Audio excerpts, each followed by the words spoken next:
Nakurat ang mga residente sa Kalinan Poblasyon sa Davao City sa kalit nga pagbulog sa tubig sa Talumo River Martes sa hapon. Gikan ang naghaguros nga tubig baha sa ibabaw nga bahin sa sapa sa Puruksais. Niining higayon na di ay gibandas og apil sa tubig ang amahan iyang 4 ug 8 anyos nga anak. Misangko sa disgrasya ang ilang pagpangaligo sa sapa nga gitawag nila og antipolo. Sa ibabaw nga bahin nining sapaan ang aligo mga biktima, gihang kalit ni bandas ang tubig baha ug naanod sila. Sa ubos niini, nakaplagan ang patayng lawas sa 4 anyos nga bata.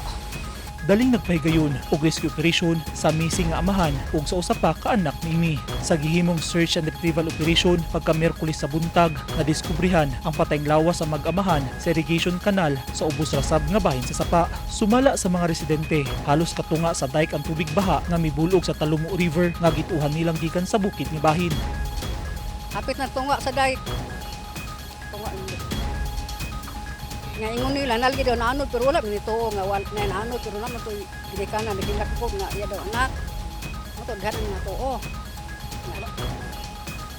naanod yang kuan daw bana og anak niya. 7 ka tuig nang nagrenta sa balay ni Felix Akog ang mga biktima ug asawa ni ini na lang ang nahibilin.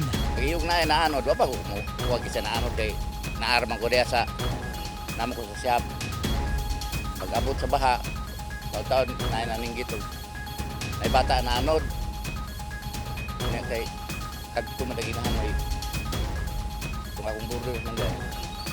Hisgutan pa sa barangay Kalinan kung did-an na ba ang mga tao sa pagpangaligo sa sapa tungod sa nahitabo. Kana mong antipolo man, dugay na magulan sa himong liguanan sa mga tao.